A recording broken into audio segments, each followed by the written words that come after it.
My fellow leaders, today is the fourth time I've had the great honor of speaking to this assembly as President of the United States. It'll be my last. I've seen a remarkable sweep of history. I was first elected to office in the United States of America as a U.S. Senator in 1972. Now, I know I look like I'm only 40. I know that. I was 29 years old. Back then, we were living through an inflection point, a moment of tension and uncertainty. The world was divided by the Cold War. The Middle East was headed toward war. America was at war in Vietnam. At that point, the longest war in America's history. Our country was divided and angry, and there were questions about our staying power and our future. But even then, I entered public life not out of despair, but out of optimism. The United States and the world got through that moment. It wasn't easy or simple without significant setbacks. But we go on to reduce the threat of nuclear weapons through arms control, and then go on to bring the Cold War itself to an end. Israel and Egypt went to war, but then forged a historic peace. We ended the war in Vietnam. The last year in Hanoi, I met with the Vietnamese leadership. We elevated our partnership to the highest level. It's a testament to the resilience of the human spirit and the capacity for reconciliation. That today, the United States and Vietnam are partners and friends. And it's proof that even from the horrors of war, there's a way forward. Things can get better. We should never forget that. I've seen that throughout my career. In the 1980s, I spoke out against apartheid in South Africa. And then I watched the racist regime fall. In the 1990s, I worked to hold Milosevic accountable for war crimes. He was held accountable. At home, I wrote and passed the Violence Against Women Act to end the scourge of violence against women and girls, not only in America, but across the world, as many of you have as well. But we have so much more to do, especially against rape and sexual violence as weapons of war and terror. We were attacked on 9/11 by al-Qaeda and Osama bin Laden. We brought him justice. Then I came to the presidency at another moment of crisis and uncertainty. I believed America had to look forward. New challenges, new threats, new opportunities were in front of us. We needed to put ourselves in a position to see the threats, to deal with the challenges, and to seize the opportunities as well. We need to end the era of war that began on 9/11. As Vice President to President Obama, he asked me to work to wind down the military operations in Iraq, and we did, painful as it was. When I came to office as president, Afghanistan had replaced Vietnam as America's longest war. I was determined to end it, and I did. It was a hard decision, but the right decision. 4 American presidents had faced that decision, but I was determined not to leave it to the 5th. It was a decision accompanied by tragedy. 13 brave Americans lost their lives, along with hundreds of Afghans in a suicide bomb. I think those lost lives, I think of them every day. I think of all the 2,461 U.S. military deaths over a long 20 years of that war. 20,744 American servicemen wounded in action. I think of their service, their sacrifice, and their heroism. I know other countries lost their own men and women fighting alongside us. We honor their sacrifices as well. To face the future, I was also determined to rebuild my country's alliances and partnerships to a level not previously seen. We did just that, from traditional treaty alliances to new partnerships like the Quad with the United States, Japan, Australia, and India. I know many look at the world today and see difficulties and react with despair, but I do not. I won't. As leaders, we don't have the luxury. I recognize the challenges from Ukraine to Gaza to Sudan and beyond. War, hunger, terrorism, brutality, record displacement of people, a climate crisis, democracy at risk, strains within our societies, the promise of artificial intelligence and its significant risk. The list goes on. But maybe because all I've seen and all we have done together over the decades, I have hope. I know there is a way forward. In 1919, the Irish poet William Butler Yeats described a world, and I quote, where things fall apart, the center cannot hold, mere anarchy is loosed upon the world, end of quote. Some may say those words describe the world not just in 1919, but in 2024. But I see a critical distinction. In our time, the center has held. Leaders and people from every region and across the political spectrum have stood together, turned the page. We turned the page in the worst pandemic in a century.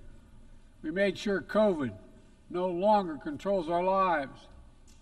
We defended the UN Charter and ensured the survival of Ukraine as a free nation. My country made the largest investment in climate, clean energy, ever anywhere in history. There will always be forces that pull our countries apart and the world apart. Aggression, extremism, chaos, and cynicism. A desire to retreat from the world and go it alone. Our task, our test, is to make sure that the forces holding us together are stronger than those who are pulling us apart. That the principles of partnership that we came here each year to uphold can withstand the challenges. That the center holds once again. My fellow leaders, I truly believe we're at another inflection point in world history. Where the choices we make today will determine our future for decades to come. Will we stand behind the principles that unite us? Will we stand firm against aggression? Will we end the conflicts that are raging today? Will we take on global challenges like climate change, hunger, and disease? Will we plan now for the opportunities and risk of a revolutionary new technologies? I want to talk today about each of these decisions and the actions, in my view, we must take. To start, each of us in this body has made a commitment to the principles of the UN Charter to stand up against aggression. When Russia invaded Ukraine, we could have stood by and merely protested. But Vice President Harris and I understood that that was an assault on everything this institution is supposed to stand for. And so, my direction, America stepped into the breach, providing massive security and economic and humanitarian assistance. Our NATO allies and partners in 50-plus nations stood up as well. But most importantly, the Ukrainian people stood up. I asked the people of this chamber to stand up for them. The good news is Putin's war has failed and at his core aim. He set out to destroy Ukraine, but Ukraine is still free. He set out to weaken NATO, but NATO is bigger, stronger, and more united than ever before, with 2 new members, Finland and Sweden. But we cannot let up. The world now has another choice to make. Will we sustain our support to help Ukraine win this war and preserve its freedom, or walk away and let aggression be renewed and a nation be destroyed? I know my answer. We cannot grow weary. We cannot look away. And we will not let up on our support for Ukraine. Not until Ukraine wins a just and durable peace in the UN Charter.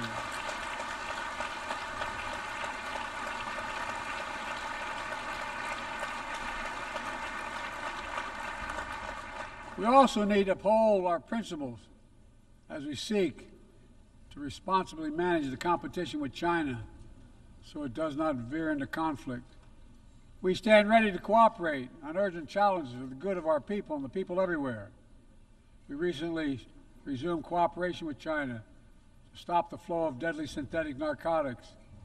I appreciate the collaboration. It matters for the people of my country and many others around the world.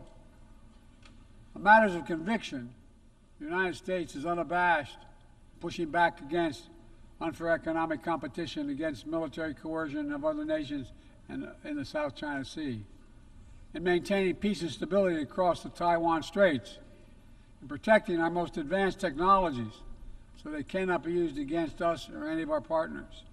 At the same time, we're going to continue to strengthen our network of alliances and partnerships across the Indo-Pacific. These partnerships are not against any nation. They're building blocks for a free, open, secure, and peaceful Indo-Pacific. We're also working to bring greater measure of peace and stability to the Middle East. The world must not flinch from the horrors of October 7th. Any country would have the right and responsibility to ensure that such an attack can never happen again. Thousands of armed Hamas terrorists invaded a sovereign state, slaughtering and massacring more than 1,200 people, including 46 Americans, in their homes and at a music festival. Despicable acts of sexual violence, 250 innocents taken hostage.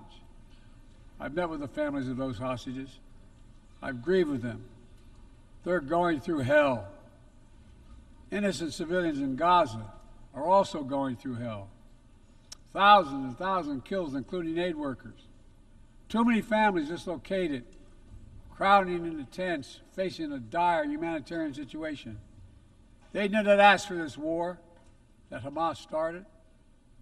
I put forward with Qatar and Egypt a ceasefire and hostage deal.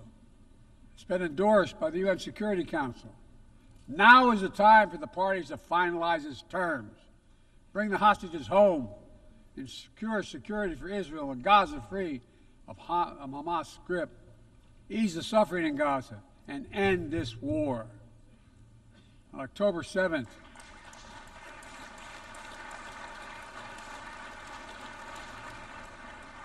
since October 7th, we've also been determined to prevent a wider war that engulfs the entire region.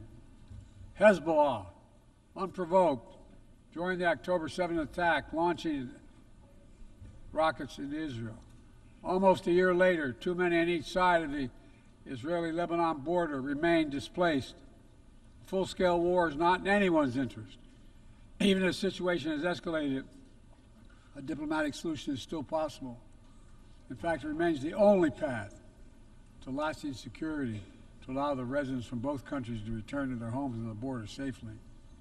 And that's what we're working tirelessly to achieve. As we look ahead, we must also address the rise of violence against innocent Palestinians on the West Bank and set the conditions for a better future, including a two-state solution where the world, where Israel enjoys security and peace and full recognition and normalized relations with all its neighbors, where Palestinians live in security, dignity, and self-determination in a state of their own.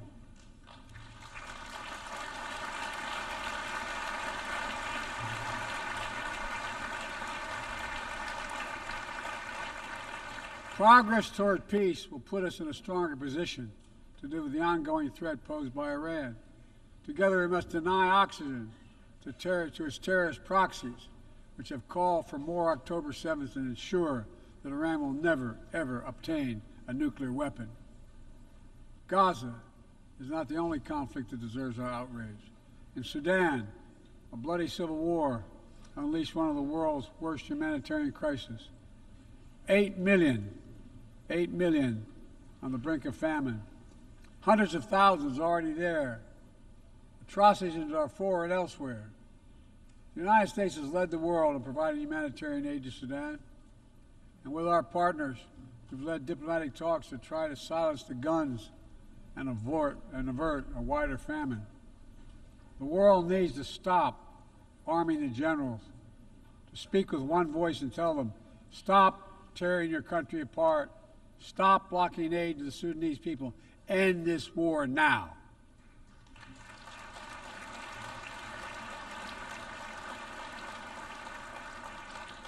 The People need more than the absence of war. They need a chance to live in dignity. They need to be protected from the ravages of climate change, hunger, and disease.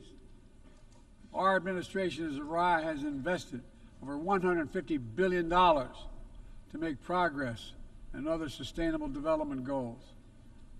It includes $20 billion for food security, over $50 billion for global health. We've mobilized billions more in private sector investment.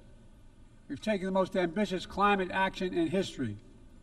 We've moved to rejoin the Paris Agreement on day one. And today, my country is finally on track to cut emissions in half by 2030. On track to honor my pledge to quadruple climate financing to developing nations with $11 billion thus far this year. We've rejoined the World Health Organization, donating nearly 700 million doses of COVID vaccine to 117 countries. We must now move quickly to face Mpox outbreak in Africa. We're prepared to commit $500 million to help African countries prevent and respond to Mpox and to donate 1 million doses of Mpox vaccine now.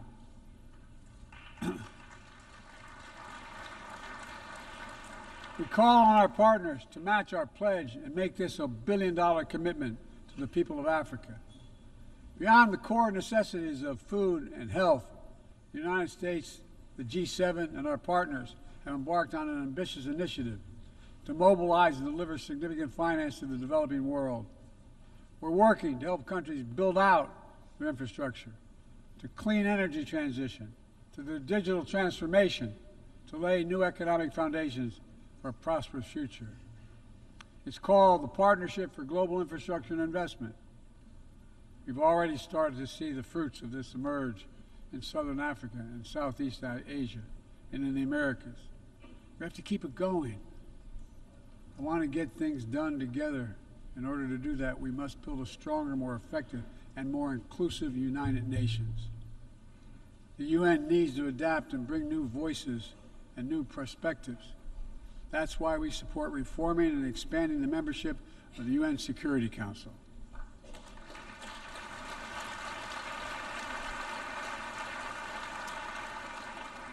My UN ambassador just laid out our detailed vision to reflect today's world, not yesterday's. It's time to move forward. The Security Council, like the UN itself, needs to go back to the job of making peace, of brokering deals to end wars and suffering.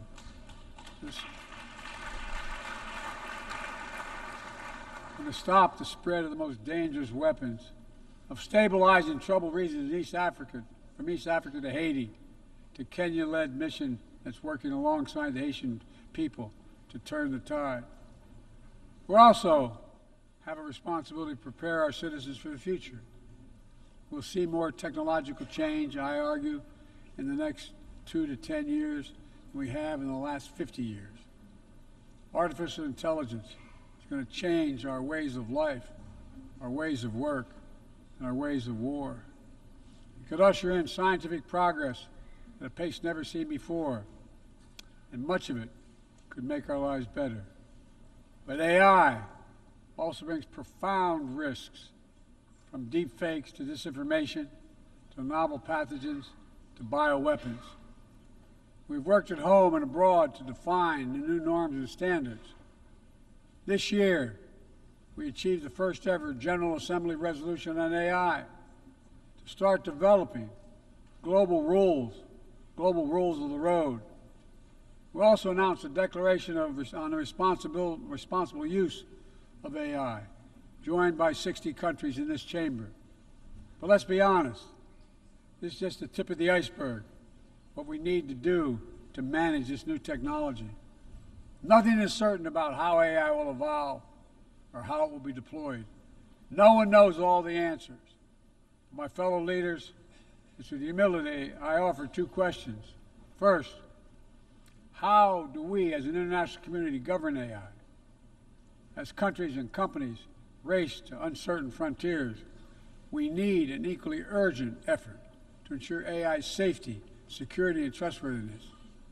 As AI grows more powerful, it also must grow more responsive to our collective needs and values. Benefits of all must be shared equitably. It should be harnessed to narrow, not deepen digital divides.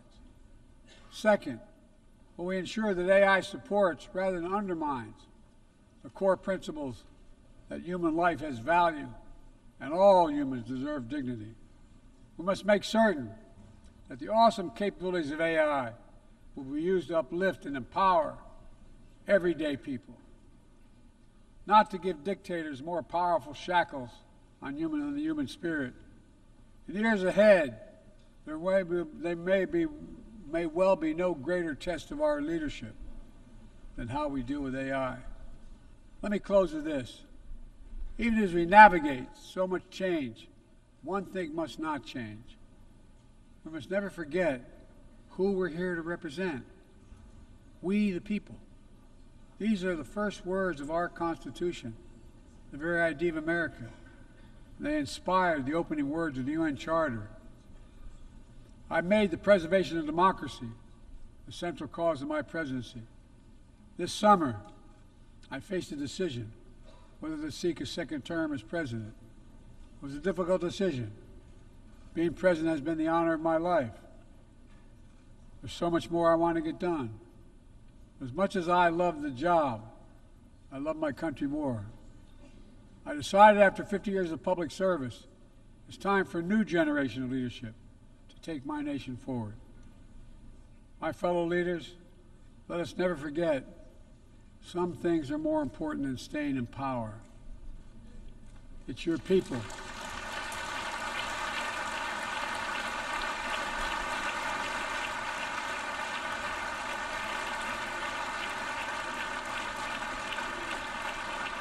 It's your people that matter the most.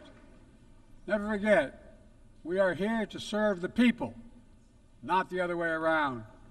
Because the future will be won by those who unleash the full potential of their people, to breathe free, to think freely, to innovate, to educate, to live and love openly without fear. That's the soul of democracy.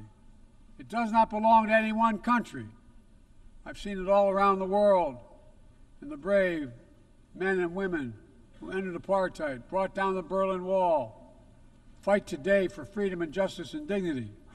We saw it, that universal yearning for rights and freedom in Venezuela, where millions cast their vote for change that hadn't been recognized. But it can't be denied. The world knows the truth. We saw in Uganda, LGBT activists demanding safety and recognition of their common humanity. We've seen citizens across the world peacefully choosing their future. From Ghana to India to South Korea, nations representing 1/4 of humanity who will hold elections this year alone. It's remarkable, the power of we the people, that makes me more optimistic about the future than I've ever been. Since I was first elected to the United States Senate in 1972, every age faces its challenges.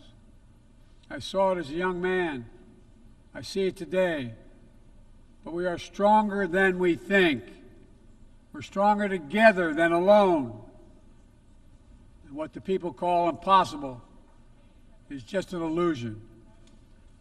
Nelson Mandela taught us, and I quote, "It always seems impossible until it's done. It always seems impossible until it's done."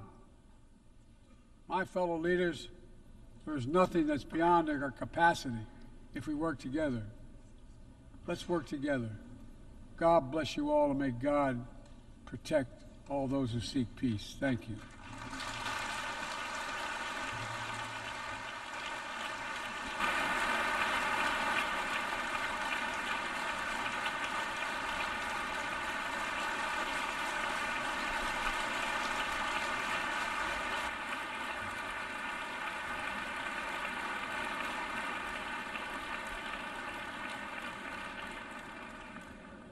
On behalf of the Assembly, I wish to thank the President of the United States of America.